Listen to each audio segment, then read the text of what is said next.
বিবেচনা হবে না, আল্লাহর কাছে মানুষ বিবেচনা হবে। ইন্না আকরামাকুম ইনদাল্লাহি আতকাকুম, তোমাদের কাছে সবচেয়ে তাকওয়াবান যে হবে সেই আল্লাহর কাছে সবচেয়ে সম্মানিত। সুবহানাল্লাহ। আর ইসলামের পূর্বে মানুষ বলতো যে সাদা সে দামি, যে কালো সে দামি, যে আরবি সে দামি, যে অনারবি সে দামি না। সাদা কালোর ডিফারেন্স করতো, পার্থক্য করতো।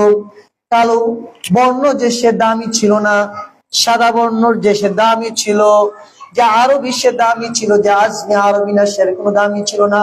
ইসলাম বলে আরব হোক অনারব হোক, কালো কুসরি খাচ্ছি গোলামও যদি হয়, কিন্তু সে যদি তাকওয়াওয়ালা হয়, আল্লাহর কাছেই তাকওয়াওয়ালা কালো হাবশি গোলামের দাম সমস্ত পৃথিবী থেকে বেশি। সুবহানাল্লাহ। এই জন্য বেলালে হাবশির দামও বেশি হয়ে গেছে, যে বেলাল কালো ছিল, বেলালের ভিতরে তাকওয়া ছিল। ইসলাম বলে তাকওয়া যার ভিতরে থাকবে, আল্লাহর ভয় যার ভিতরে থাকবে, সে কালো হোক যেই শ্রেণীর মানুষ হোক, তার দাম বেশি থাকবে। এই সবগুলো বলতে গেলে অনেক সময় লাগবে, বলা যাবে না। এই আস্তে আস্তে ধারাবাহিক ভাবে আলোচনা করতে হবে। ইসলাম এরকম অধিকার দিয়েছে, ইসলাম মানুষকে এরকম শিক্ষা দিয়েছে, এরকম আখলাকের অধিকার বানিয়েছে।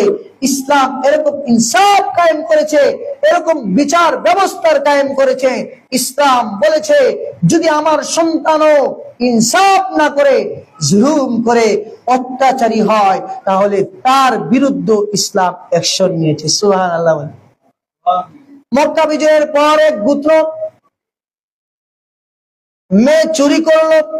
ইসলামের আইন হলো যে চুরি করবে তার হাত কাটা।